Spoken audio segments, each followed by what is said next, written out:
Chief justice of India Suryakant का cockroach वाला बयान वायरल हो जाने के बाद अब जस्टिस सूर्यकांत ने स्पष्टीकरण पेश किया है। कहा है कि मीडिया ने उनकी कॉकरोचेज वाली एक बात को गलत तरीके से दिखाया।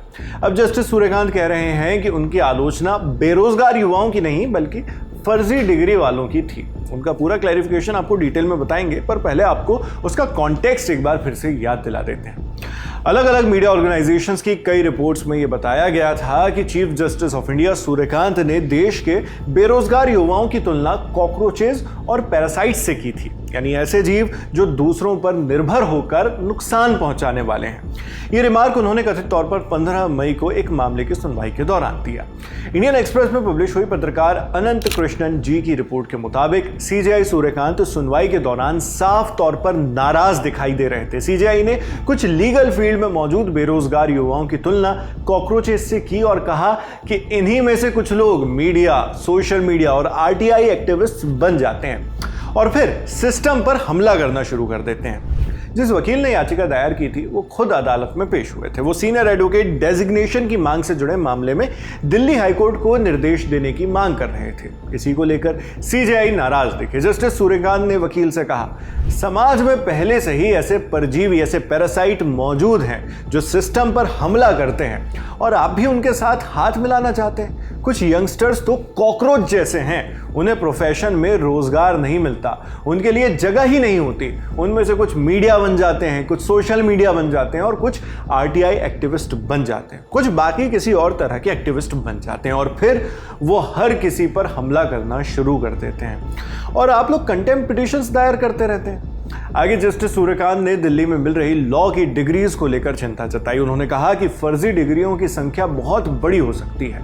सीजेआई के मुताबिक वो चाहते हैं कि सीबीआई इसकी जांच करे क्योंकि बार काउंसिल ऑफ इंडिया इस पर कोई कार्रवाई नहीं कर रहा उनके मुताबिक। इसके बाद सुनवाई के आखिर में पिटिशनर के वकील ने माफी मांगी, साथ ही अपनी याचिका वापस लेने की इजाजत ली।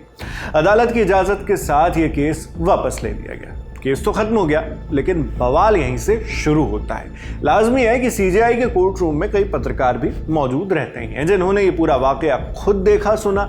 बाहर आए तो इस पर रिपोर्ट्स भी पब्लिश हुई और चूंकि ये तुलना आम नहीं थी तो सोशल मीडिया पर भी इसे लेकर जोर शोर से बातचीत शुरू हो गई। एक ही दिन में हालात कुछ यूं बन गए कि सीजेआई को अपना क्लैरिफिकेशन देना पड़ गया। अगले दिन 16 मई को बार एंड बेंच में पब्लिश हुई पत्रकार देबायन रॉय की रिपोर्ट के मुताबिक सीजेआई सूर्यकांत ने कहा कि मीडिया ने उनकी ओरल ऑब्जर्वेशंस, मौखिक टिप्पणियों को गलत तरीके से कोट किया। वो कहते हैं कि ये रिमार्क्स एक फ्रिवलस केस की सुनवाई के दौरान दिए गए थे, यानी एक ऐसे मामले के दौरान जिसे अदालत ठोस भी नहीं मानती। सीजेआई ने कहा कि ऐसी मीडिया रिपोर्ट से उन्हें दुख पहुंचा है। अपने क्लैरिफिकेशन में सीजेआई सूर्यकांत कहते हैं, मुझे देखकर दुख हुआ कि मीडिया के एक हिस्से ने कल एक मामूली मामले की सुनवाई के दौरान मेरी ओरल ऑब्जर्वेशंस, मौखिक टिप्पणियों को गलत तरीके से पेश किया। मैंने खास तौर पर उन लोगों की आलोचना की थी जो फर्जी और जाली डिग्रियों के सहारे बार यानी वकालत जैसे पेशे में घुस आए हैं। ऐसे लोग चुपके से मीडिया, सोशल मीडिया और दूसरे सम्मानित पेशों में भी दाखिल हो गए हैं और इसलिए वो पैरासाइट, परजीवियों की तरह हैं। आगे जस्टिस सूर्यकांत ने कहा कि उनकी बातों को कॉन्टेक्स्ट से बाहर निकालकर पेश किया गया। सीजेआई सूर्यकांत कहते हैं, यह कहना पूरी तरह बेबुनियाद है कि मैंने देश के युवाओं की आलोचना की। मुझे न सिर्फ हमारे वर्तमान और भविष्य के ह्यूमन रिसोर्स पर गर्व है बल्कि भारत का हर युवा मुझे प्रेरित भी करता है। यह कहना कोई अतिशयोक्ति नहीं होगी कि भारतीय युवाओं के मन में मेरे लिए बहुत सम्मान है और मैं भी उन्हें विकसित भारत के पिलर्स के रूप में देखता हूं। ये तमाम बातें सीजेआई सूर्यकांत ने तब कही हैं जब उनके रिमार्क्स पर की गई रिपोर्ट्स से देश भर में कई युवाओं में आउटरेज, बेहद गुस्सा देखा गया। कई यंगस्टर्स ने अपने अपने तरीके से इस पर रिएक्ट किया, पोस्ट की, कमेंट्स किए और अब जस्टिस सूर्यकांत ने अपना पक्ष रखा है और रिपोर्ट्स को भ्रमित करने वाला बताया। अब आप इस पूरे मामले पर क्या सोचते हैं, कमेंट बॉक्स में लिखकर जरूर बताएं। मैं हूं शेख नावेद, देखते रहिए लल्लन टॉप।